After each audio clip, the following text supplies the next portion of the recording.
Hello, everyone. Welcome to the Humans and Wildlife Show. My name is Georgia Auteri. With me, as always, is my co-host, Christian Sase. Christian, what are we going to talk about today? Hi, Georgia. Very nice, and it's exciting.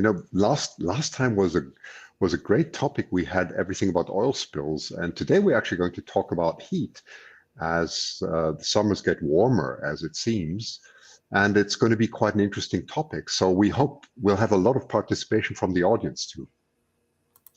Yeah, definitely. And I just turned on the chat window, so we hope to hear everyone from the audience chiming in. Good evening and hello to those who've already said hello. We have David Howden here, who he recently had a very interesting live stream on finding some new species of moth for the first time that hadn't been documented yet in the nature area in the UK where Oh, he works. So there's a species, and he talked about some species of moth that are that were restricted to more southern areas in Europe, and now they're finding for the first time in more northern areas with more regularity. And that is because not just at a seasonal scale it's getting hotter, but also, with the years going on, it's getting hotter with climate change and other things.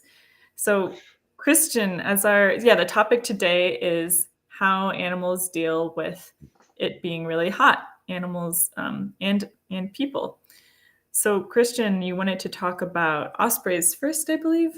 yes, and I'm just seeing very, very interesting what you said about David Howden. David, we would love to have you actually on the show in the future. You have such in-depth, interesting knowledge. I know it's late for you be in the UK, but if it's possible, and if that, we're not going to put you on the spot, but it's just a suggestion. And Gentleman Ghost says it's still autumn in New York City. Well, you have to explain yourself. I mean, I have my hoodie on, like here. I had to put on a coat to go uh, outside. I came in from outside just in time, and I was all bundled up with my hood and stuff. So I guess maybe it's spring. It's chilly spring, but yes. It's chilly spring. Yes, Mhm. yes. Okay. Yeah. And Mary says hello from Washington State. Yeah, do put your Okay. comments in. So, yeah, let me see if I can just share my screen. I will do that because I just wanted to show you something if I And can. this is footage from the osprey nest. You focus on pulling up the screen, but I was going to say, I think that this is footage from your osprey nest cam. Yes, that's And exactly right. So, I don't know if you can see it at the yes, moment. here. Oh, yeah, please put it. So this is a live picture, as you can see from the clock ticking down there. That's on Pacific time. So I'm actually in our summer house at the moment near Kelowna, and that's looking over the beautiful Lake Okanagan. And here I have a possibility to control the camera remotely. As you can see, I can swing the camera up and down, which is very nice. So that's the direct view that I have outside, which I didn't have last year. So I'm just going to swing the camera here, and you can see the direction at the bottom. So you can see this is S, so going south here. And as I go to about 193 degrees, so this is all calibrated, by the way, and now I can zoom in optically, which is quite amazing. I'm just going to do that. You can see probably where I'm going The osprey nest. there. And this is why I installed this crazy camera, Well, it because has an insane zoom they're ability. going low, and there are, if you look carefully, there are two ospreys there. You can see them, and I have to be very quiet in the house because it's on a long sort of on a long pole above the house, and this is quite far. This is about, well, what would I say? The osprey nest is about 400, or almost half a mile away, right? So I can zoom in and watch them, and it's quite incredible. So they came in exactly on the 18th of April, which is quite remarkable, because I was worried they wouldn't come back, and I'll explain to you in a moment. But why this is so cool, and I will soon put this also on a live stream. And by the Yeah. way, Georgia, I So have yeah, a follow Christian's yeah, channels if you don't on Facebook or YouTube. But wait, can yeah. I guess? Can I Yes, you guess? can. You can All go. right, all right, all right. I have some guesses about how this relates to the topic of how animals Yes, deal with the heat. So one, these ospreys recently had to deal with fires in the yes, area. Like around, a little under a correct, year ago, they had these raging wildfires in the area. correct, correct, And also, it was a very hot summer for you correct. last summer, and they had chicks basically jumping out of the nest because the nest was too hot. So they were like the only way to get out of this like sort of heated nest area.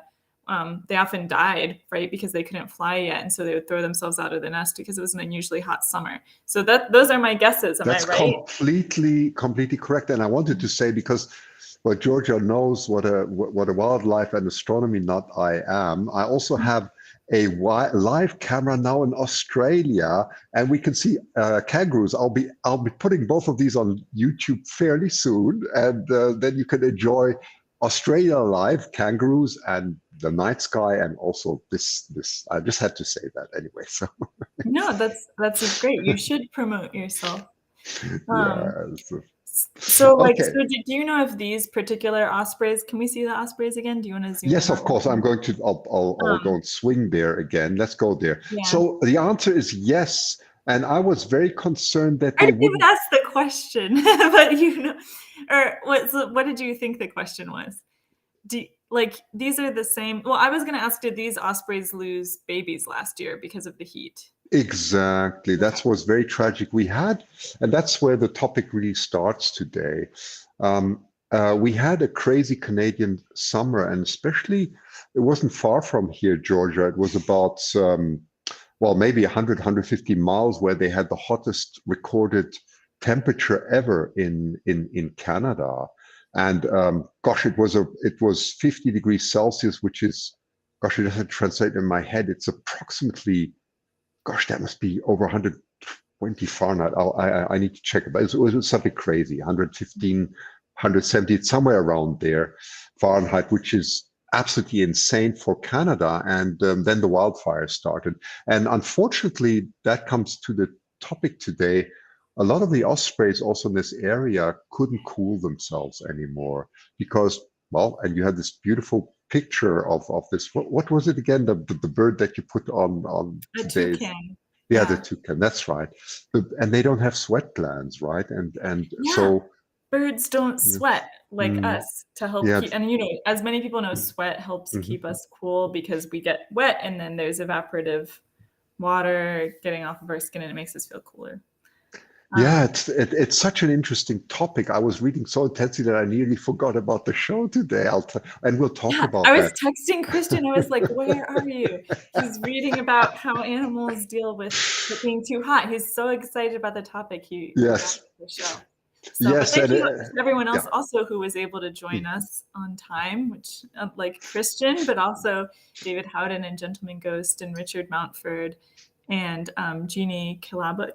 Welcome everybody. We really we love having comments. So definitely include your comments and questions and stuff in the chat and just musings.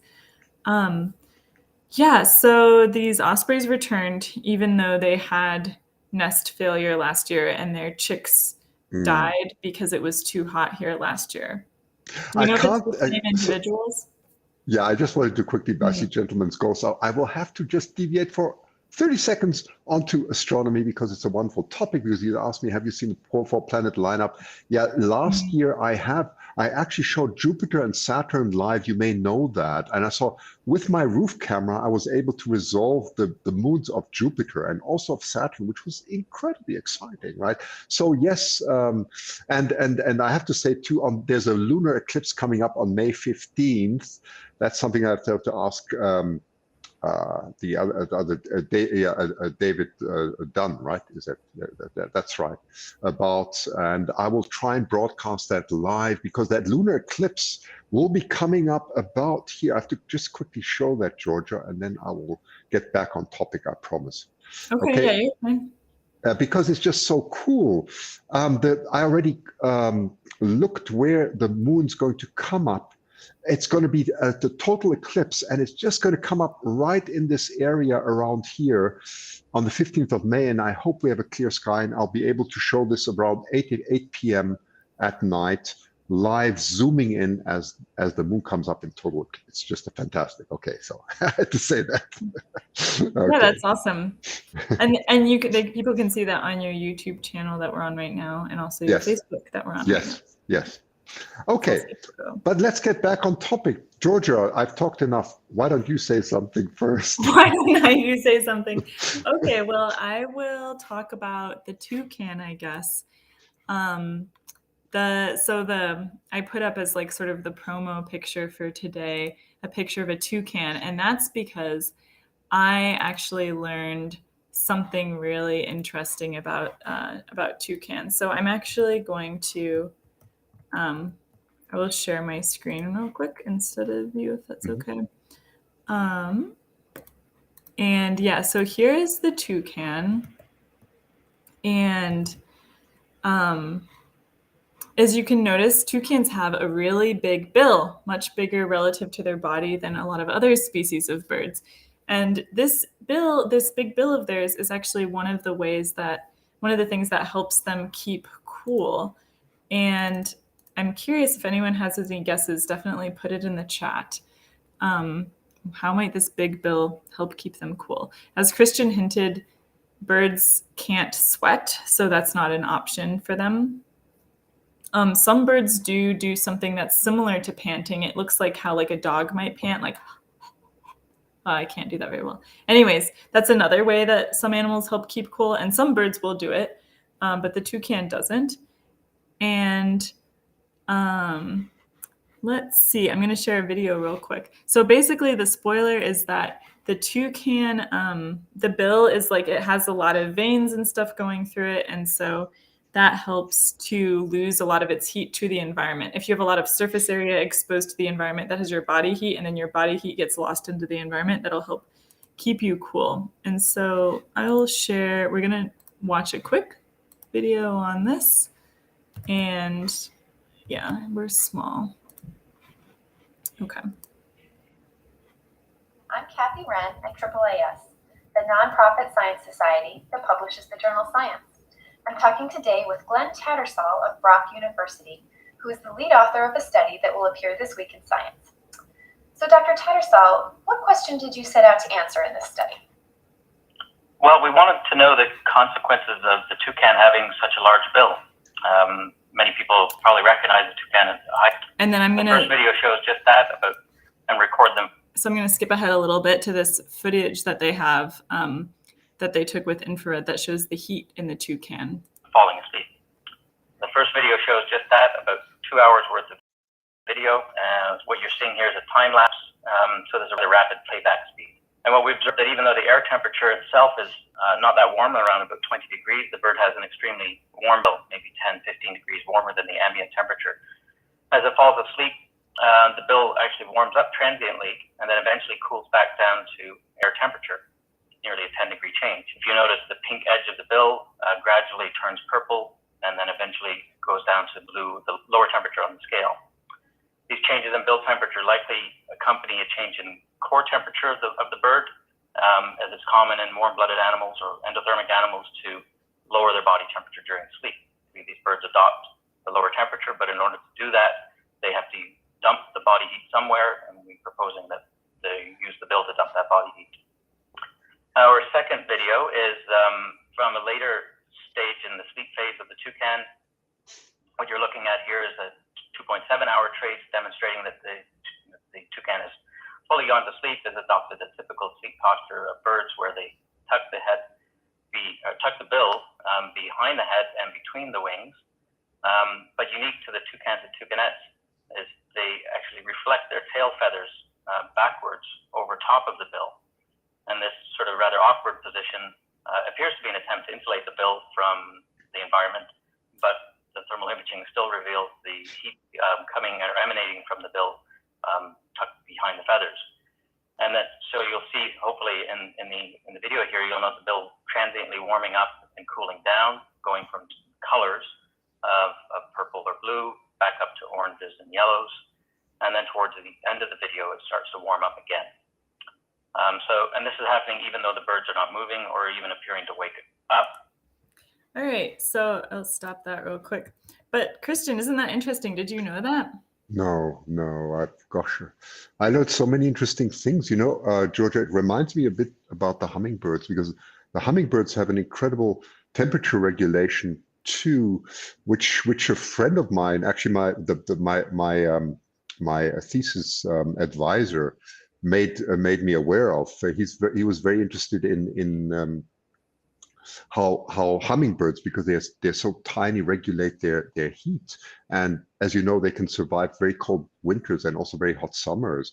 And what he did is he put their feather structure under a microscope and started measuring the distance between the feathers. And he found, these little barbules that they have, and he found out that the distance is about 10 to 15 microns. And that's not a coincidence. That is exactly the wavelength that that corresponds to our body temperature when we radiate heat, right? So that's the equivalent of, as you say, about 98 or 100 Fahrenheit, or a temperature of 38 to 40 degrees Celsius, right? And a lot of birds and so on have similar temperatures, maybe plus a bit more or a bit less, depending on that. But that's no coincidence. So they're actually able to thermally regulate the heat very well, both at nighttime and during the daytime. By that, it's very, very effective. Yeah, I didn't know that. But it just reminded me a bit of that. Yes. Yeah, and to answer a question from David Howden, Mhm. the toucans do have a superficial network of blood vessels in their bill. Superficial Okay. just means that they're towards the outside. So this is, probably part of, so that blood is basically carrying heat from the rest of the body that then Yes. gets exposed towards the environment more. And I just put a link to the scientific paper in the chat so people can see that. And then also, actually, I can share my screen again. I found a Yes. picture with the blood vessels. It's not super clear, but this is, you can kind of see there's sort of like a pattern of venation. So that's like all the different blood vessels that are in the bill, especially out towards the tip. It almost looks like a bunch of little craters and stuff. Yeah, so and I think there was actually a comment earlier. Do you know ospreys in North America are a different species than ospreys in the UK? Yes, they are. I think we had that once. There was an osprey expert actually from the East Coast, and he was saying there are many subspecies, and they do differ. The answer is yes, they do. The subspecies, and they can vary quite a lot. Yeah. Mm-hmm. Cool. Cool. All right. Well, that's what I have. That's what I have for toucans. Yeah, that's interesting. Well, maybe I'll just let's talk a little bit about animals that can deal in extreme heat. And I didn't know this either. That's why I got so involved in reading here. An animal called the dibukali, which is the African wild ass, right? And it can be in northeastern Africa and temperatures of about 120 degrees Fahrenheit, which is, wow, it's 45 Celsius or so. That's or even more, around 50. That I didn't know, that they can survive in such extreme heat, and they have the ability to drink a lot of water. It really looks like a mule, oh gosh, I hope I get this right, and I don't mix these things up. I would say a donkey, sorry. I shouldn't say that. But it looks very much like that, and it's very interesting. Did you know that, Georgia? I did not know that. Yeah. Wait, where are these living again? Wait, do you want to let me share the picture that you have up? Yeah, there you go. That's the picture. That's the picture. So these are northeastern Africa, right? That's all. I don't have more information, but I found that really interesting when I found that. And then maybe something we should talk about also is, which I found very interesting. This is about the church, I mean, why am I suddenly coming in with the church here? So in Europe, as you know, and those of you who live in Europe and so on, we have a lot there in Europe that we don't have in North America, and that is, a lot of ancient buildings, and you have these old churches and so on that have these incredibly thick walls, right? And I was just reading this article from the UK, which is also interesting, about these large Gothic churches that they have there, and the same in Germany and many other, of course, Italy and France and so on. Many other countries have them too. And what I always found remarkable as a child, because when I came in these churches, was it was so cool. Of course, in winter that can be quite devastating, but in summer, when it got really hot, It was remarkable, and and especially these old monasteries that you also have, these beautiful old monasteries, would be remarkably cool. And I wasn't very interested at that time in history. Now I am more, but I would just hide in there, and I just found it wonderful, And it's just, how do you? That's one of the topics we're going to talk about today. Also, is how can we actually avoid heat without expending a lot of a lot of energy. That's a big topic, and that's where the first. You mean how can we as humans avoid this so that we don't have to spend as much like fossil fuels and stuff? That's completely. On like air conditioning. Yeah, that's a great topic, and this is such a beautiful topic because so much is happening in there now. And what I wanted to talk a bit about is, I don't have a picture now. This is how to design your house. That's maybe a bit more like Georgia's house or so. I don't know, but that's what I imagine it. But I was reading this, and what I wanted to tell you is the following. It brings us right back to trees. I don't know. Again, I have to think of my childhood or when my student days when I traveled to Morocco, and I remember traveling in the bus for hours. It was very cramped, and then it was crazy hot. That's North Africa, really crazy hot, and it was unbearably hot, so hot that I couldn't even move anymore. And I remember just getting a bottle of water and just being underneath a tree for hours.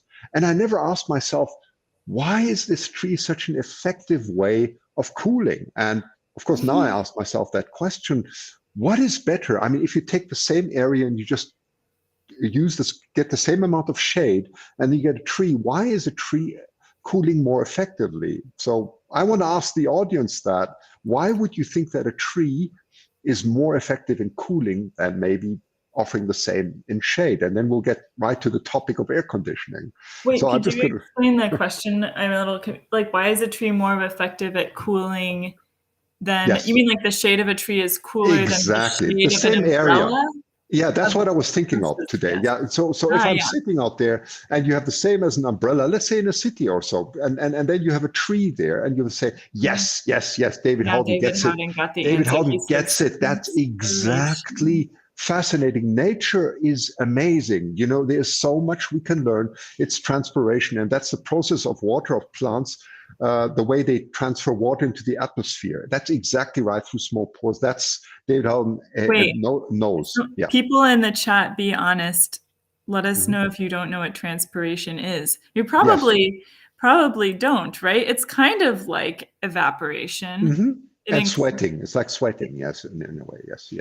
That's right. Yeah. I mean, so basically like the tree is putting off water in some way. Tell us the physics of it. Like, how does that's exactly what's so amazing. Water is such an amazing property. It's got a lot of heat capacity. That's why we like to jump into lakes and so on. It's quite remarkable. And also it doesn't, I mean, lakes, as you probably know, are very good thermal insulators too, right? The top layers are much warmer than the bottom layers. I mean, anyone who's diving will always say in summer, what the heck's going on? You know that feeling, right? When you dive underneath the surface, it suddenly gets so cold. Yes, it's a wonderful thing. But back to water now. Why is water so remarkable? For many, many reasons. I'm just seeing this beautiful turkey vulture cross there as I'm looking out of the window. Sorry, I just had to say that. But why is water so effective? And that's how we sweat. And what actually happens is, we call this the latent heat. Those of you who've done a little bit of thermodynamics or things in heat in school may have known that if we sweat, it's very effective, and birds cannot sweat. That's why they dive into waters. Ospreys do that, and so on. But as we sweat, what happens, in order for the liquid to change to a gaseous state, it has to actually go through, and it takes a lot of energy. And this energy, at the same temperatures, using the same temperature, water is always evaporating. Not only when you boil water, by the way, it's always evaporating at some stage. It depends on the pressure and the temperature, really. So as we sweat, that's why we feel so nice and cool, because it's the water is evaporating, changing to gas, and thereby lowering the temperature. It's taking heat from your body. That's how sweating works. Now, sweating will not work infinitely because there'll be if you go up with the temperature, there will be a point where the reverse effect happens, right? So it actually starts really feeling uncomfortable on your That's skin. like why it feels hotter when it's muggy outside when the Exactly. humidity is really high.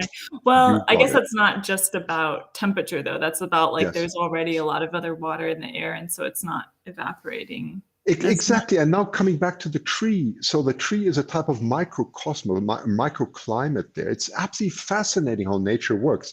So first of all, the tree blocks about 90% of the sunlight away. So you can say, well, that compares very well to your umbrella.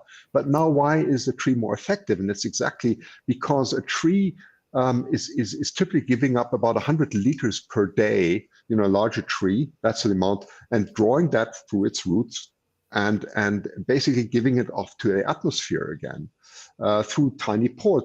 That's what David Haldane was saying. That's the process of transpiration, and that is actually keeping the whole micro climate around the tree a lot cooler. That's why I remember going through France and these beautiful alleys that they have, and when you have an open window, it just feels so wonderful. I never thought about that, but that's the reason. So trees are magnificent. And how do we humans then? What do we learn from that? Well, you coming back to your first point, Georgia, talking about air conditions, right? Now, air conditions are quite sinful in energy. Now, you would say, because they actually use a lot of equivalent water. You say, well, air conditioners are not using water, they're removing that. That's not true.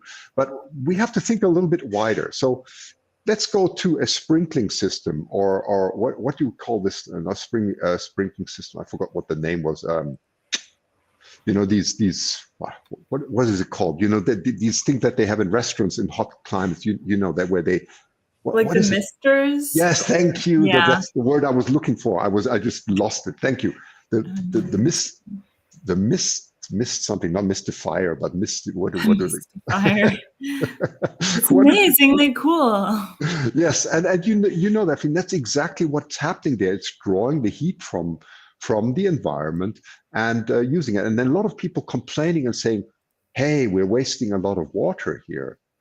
Well, you'll be surprised how effective these humidifiers or these tiny sprinklers actually are.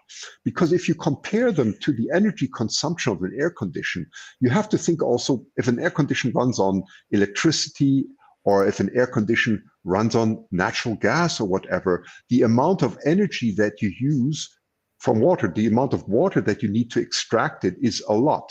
It's about 10 to 100 times more than you are actually using, including the electricity consumption, which is very low. You're talking about 200, 250 watts for these machines compared to your air conditioner that is consuming several kilowatts at that moment, right? So you want us all to plant trees around our houses and yes, encourage our cities yes, to plant trees around the parks and yes. stuff. And along the streets, because guess what? It'll be so much cooler. Oh, not just because the trees are shading us, but because they're misting us as well, just like a mister at a restaurant or something. They're making it nice and cool. And I showed you basically the tree is getting this water from the water that it gets from the ground, basically that takes up through it, and then it's perspiring. It's lovely. Yeah, that's right. And I'm just seeing Sean there. Hi from South Africa again. That's very nice to see you. And you know this very well from South Africa too, how hot it gets there, right? Mm-hmm.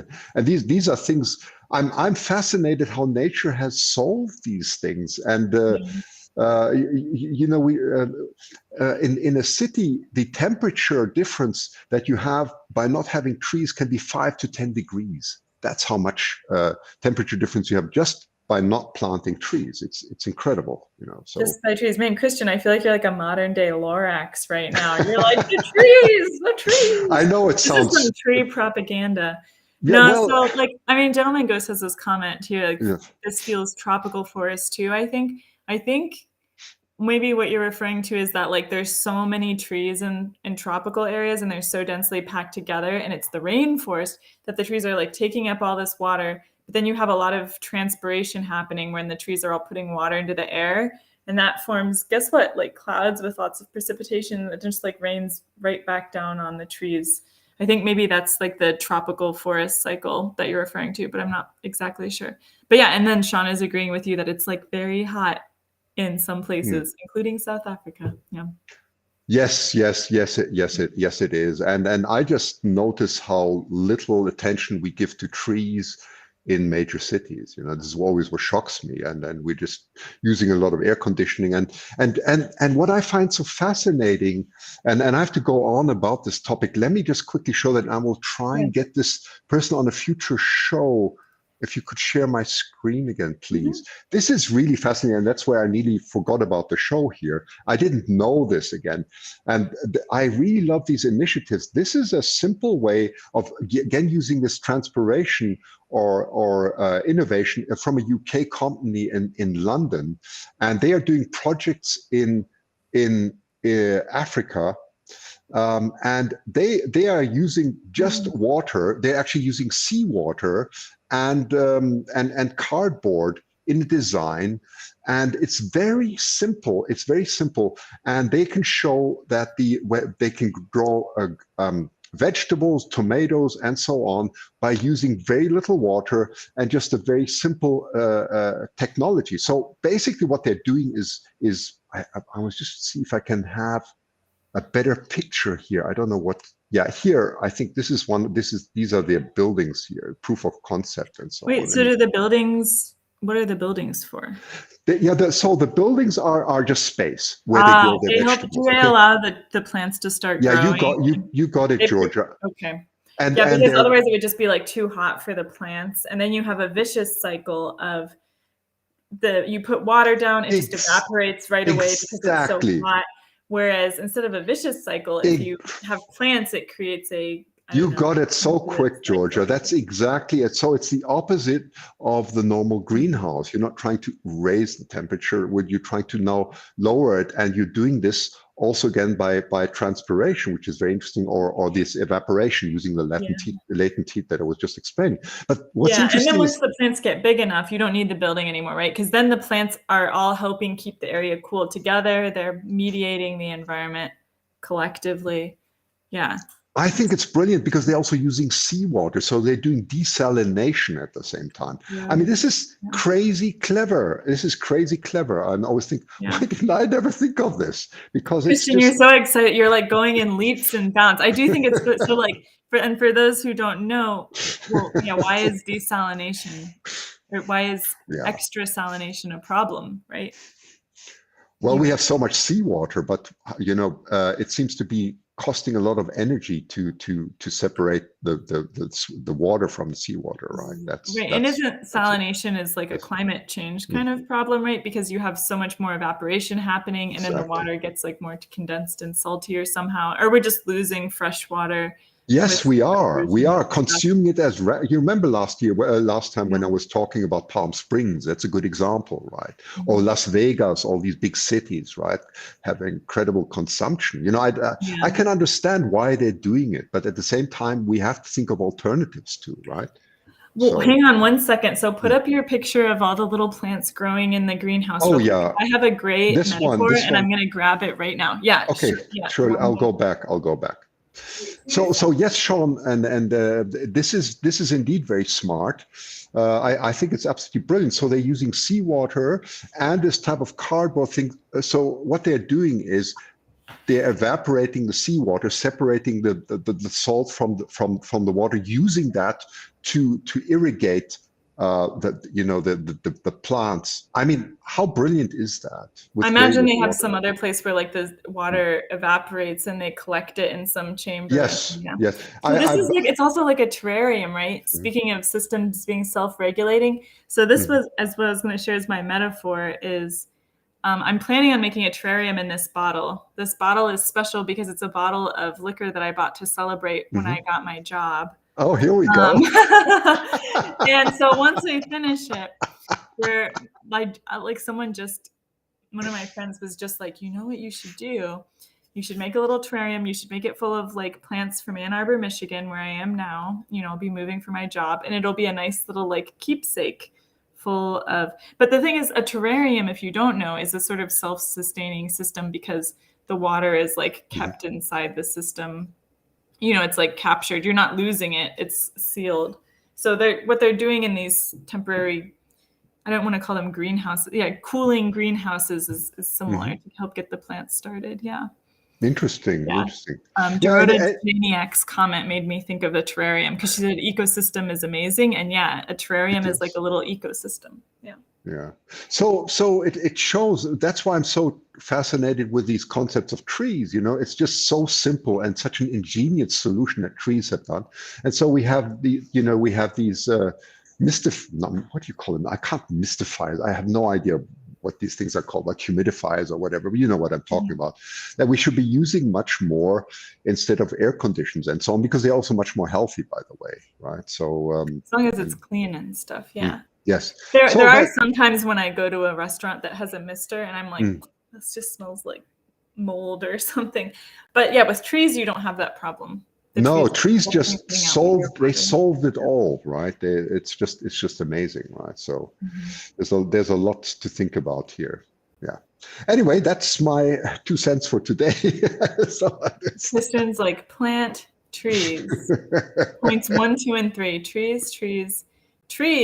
It's how to keep cool. Yeah. Yes, it is. It is, Dorota. It is very interesting, and how much we can learn from it. That never ceases to amaze me. I must say, I often go very blind through, or I don't. For decades, I've been quite blind, and I'm slowly waking up to see all these things. It's quite shocking, actually. Yeah. So yeah, on the topic of urban trees, there is like a beautiful, beautiful street in my hometown where it's just one of the nice boulevards downtown, a relatively small U.S. city, and you walk down this very nice street. In front of there's the public library and some other nice architecture buildings, and there's trees, and they form like a complete canopy over the street. All these like maples, I think they are, and those trees are lining that street because there was a very rich family that lived there. They had a mansion that's now a fancy like bed and breakfast next to the library. But this family that lived in the mansion, the daughter woke up one morning and said, "Daddy, I had a dream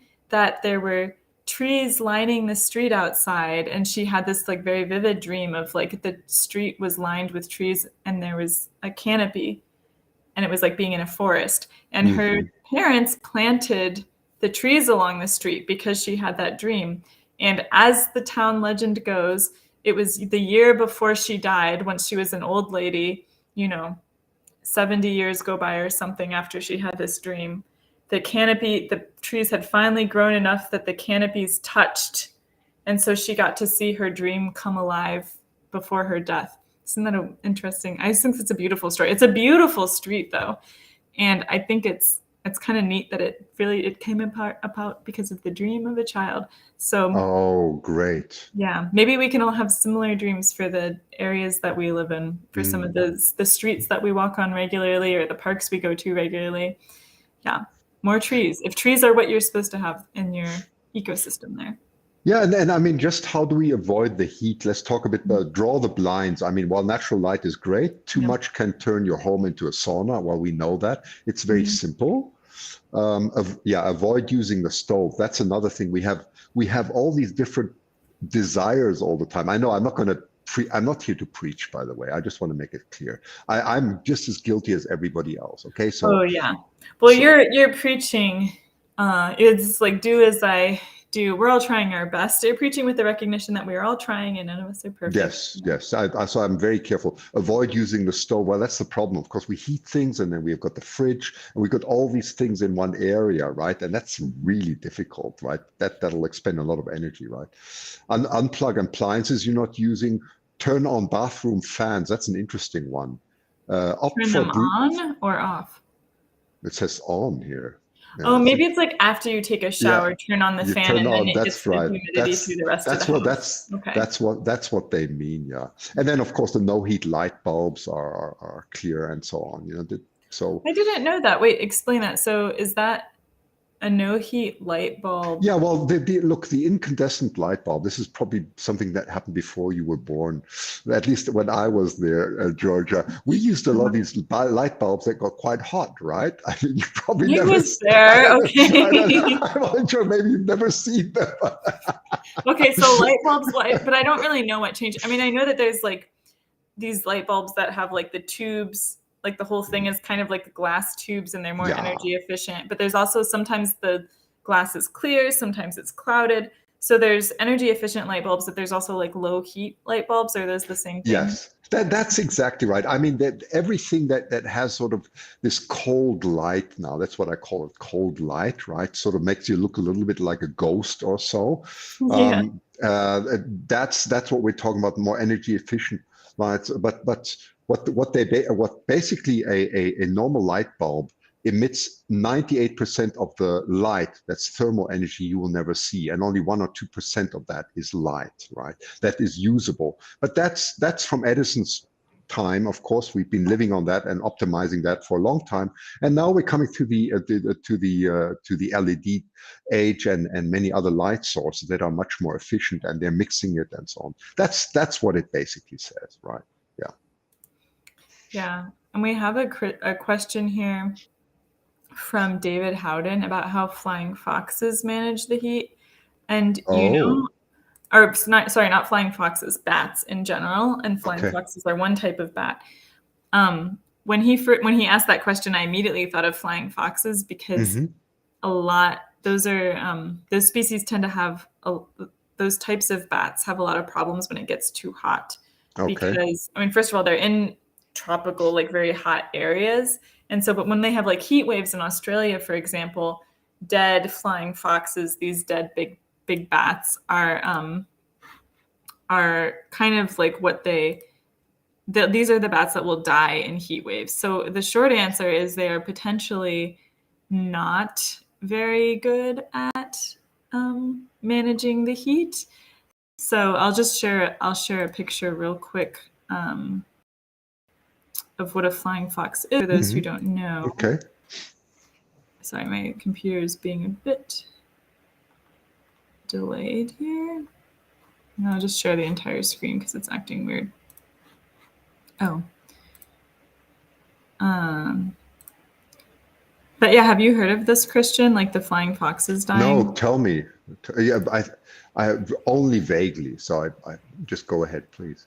So Yeah, no, it's kind of like in the well, here, let me try real quick. Can you see the picture of yes, them now? we can. Yes. So Oh yes. yeah, this is an article from National Geographic. Flying foxes are dying in mass in Australia's extreme heat. So these bats are pretty big. They're also sometimes called dog-faced bats because their eyes are really big and they have kind of like a cute face like a dog's. But they can sort of manage the heat. So for example, like there's this picture of a bat that's flying in this water in the day. And so normally bats are active at night, of course, but they can be active during the day. And of course, none of this is working. And this one, for example, is choosing to go flying in the water during the day. So that's kind of cool. I mean, and it looks like it's just kind of it's pretty wet. You see this, like its body is really wet. So maybe it was just getting itself wet. Yes. To help cool off. And also it could probably drink water. They drink while they're flying on the wing. Oh. I'm sure that they choose like more shaded areas to roost in, for example, is one option. But they can be prone to overheating just like birds can. So is that why they were dying so where the mortality? So they were dying because it was a heat wave. And I think especially the babies oftentimes die because they're less able to regulate their heat compared to adults. And part of that is because the babies are smaller, right? Okay. So Christian, you know, from a physics standpoint, I'm sure this makes intuitive sense to you. Like the smaller you are, the higher your surface more surface area, and that's why. Yeah, the relatively more of your surface area is exposed to the environment. That's right. And so the more you're sort of at the will of whatever the environmental temperature is. You're right, absolutely. And yeah, so babies are very sensitive. Baby bats, baby people probably too are sensitive to temperature changes. I actually have a lot of problems with, like, in the winter I get really cold, and in the summer I overheat quite easily. And my mom, who works at the hospital, she was like, "Oh, we call that little girl syndrome." Basically, like small woman just like small animals are sensitive. But you're not that small, are you? No, I don't think. You don't know. You've never met me. I've never met you, but you look so tall. But anyway, maybe I got Actually, it's so funny. People say that to me. People, like, I'll go on a date with someone at a restaurant, and we'll be like sitting at the bar, and then I'll go on a second date with them at Here we go. The park or something, and they'll be like, "You're way shorter than I thought you were." They're like, "You have tall person energy." Well, now you have to give me the height. Now everybody wants to know. Guess my height. Yeah, I'm detoured. Let me know how tall you think I am. Okay, yeah, you put it in the comments. Put it in the comments. How tall is Georgia? Yeah. I'm going to convert it from feet and inches to meters. Yeah, whilst you do that, I'm just going to comment on David Halden's comment because it's a very good one. Oh, yeah. So what he's talking here is about the color, the color temperature of lights, and he's right. For nocturnal animals, the blue is much worse. That is completely correct. And David, I would add to that, it's much worse than that because our light pollution, unfortunately, is increasing not only for our nocturnal animals, also for us astronomers and so on. And it's crazy the amount of light that is emitted at night, and maybe that's a separate topic. And what it actually how it disorients a lot of wildlife is, that's a topic of its own. So I agree with you. 5'2". And 5'2". Close. I'm 2 inches taller than that. I'm 5'4", which equates to 1.6 meters. Really? So. I am surprised. You know what? My guess was 6'0" was my guess. Okay, so I was completely. Oh, so 6 foot. That would be awesome. So yeah. Sean has. How can you say that? Everything's awesome. Come on. Yeah, it's good. 5'6". We do have a comment here. I think this is another interesting comment to address from Jim McDonnell. It's kind of disappearing down the screen here, but he says they planted the trees along the roads in my area so that it forms a canopy as the trees mature. That's great. I think it's beautiful, just like the dream. But he also adds, not so good for the trucks to get in, but it makes for nice shade. Yeah. So I don't know if you've ever noticed when you're driving along a highway or something and you see there's trees along the highway sometimes. In the middle of a city, it's maybe not so important because you don't have that many big trucks going through. Like there's not very many trucks that have to get to our public library in town. But yeah, that you will see that there is like the trees will kind of have this weird shape to them where they're like missing a kind of like corner from underneath them almost. And that's so the trucks can get through. Ideally they prune them, but also maybe once they're pruned initially, the trucks going by regularly just kind of keep suppress the growth of the branches in that area. But I will always remember that. And let me see if I can find, I wonder if I can find a picture of it. So just so people can imagine what I'm thinking of. No, this is like kind of a hard thing to find a picture of just on the fly. But Christian, do you know what I'm talking about kind of? I think so. Okay.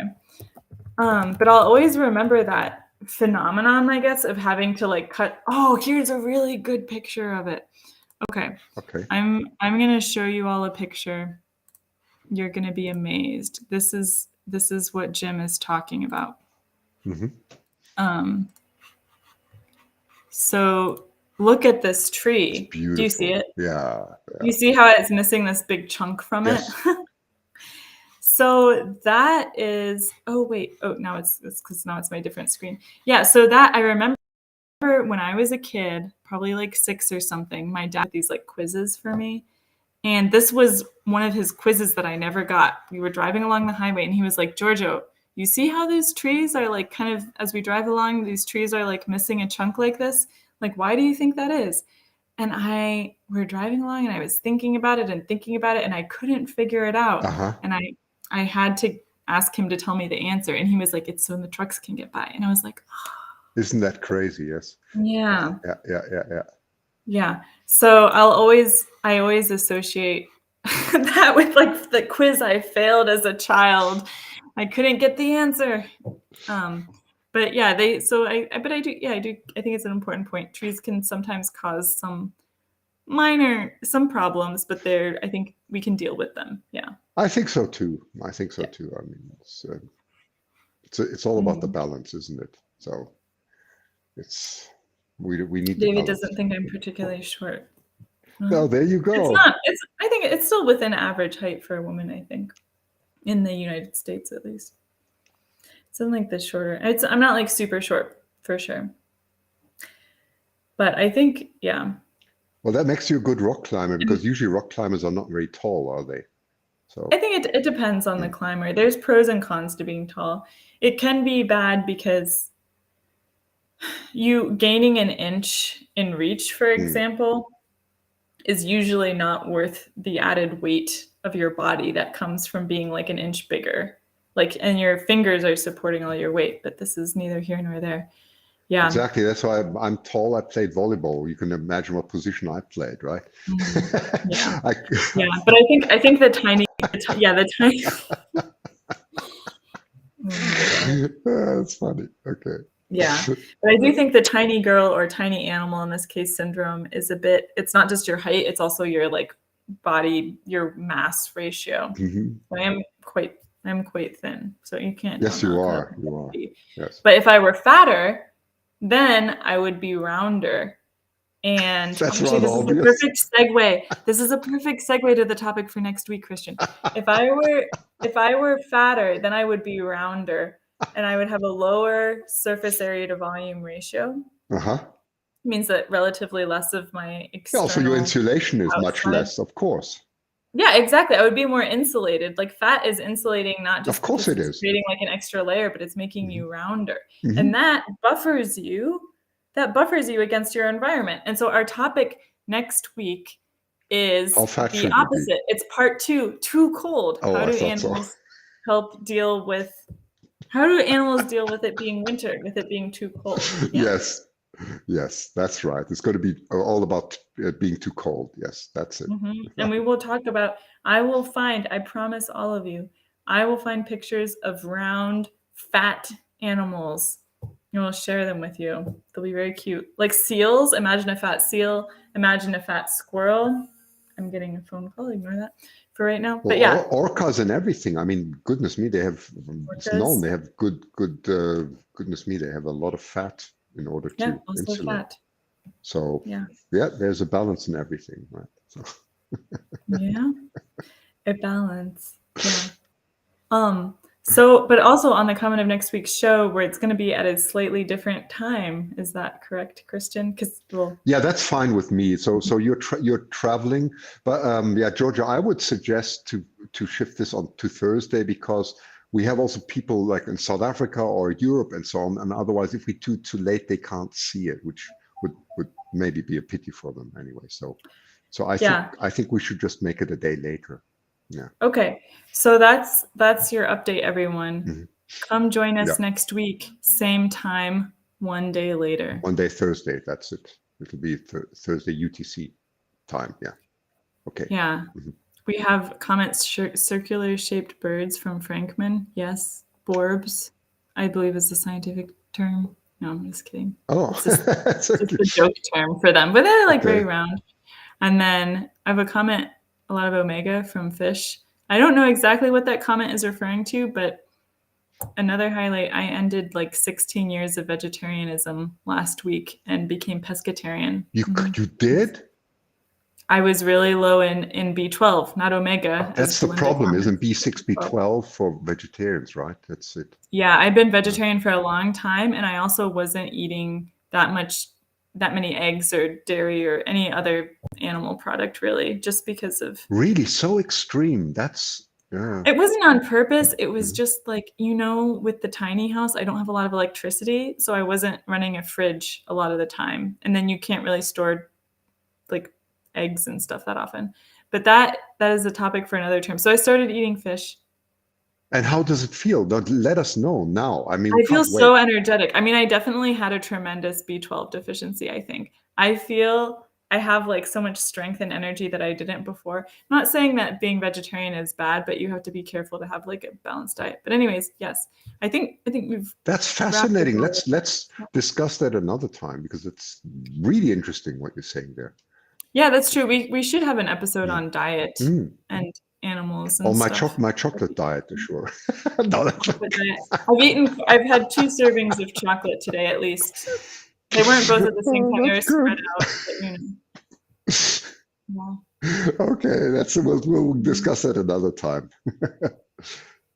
Oh, David Howden says he's going to be off birding Thursday. Okay, well, yeah. hoping for golden eagle. That's great. Well, we'll have you on the show once. That's wonderful. Really, it's so interesting. Okay, well, thank you, everyone. And bye, everyone. Yeah, thanks for joining us.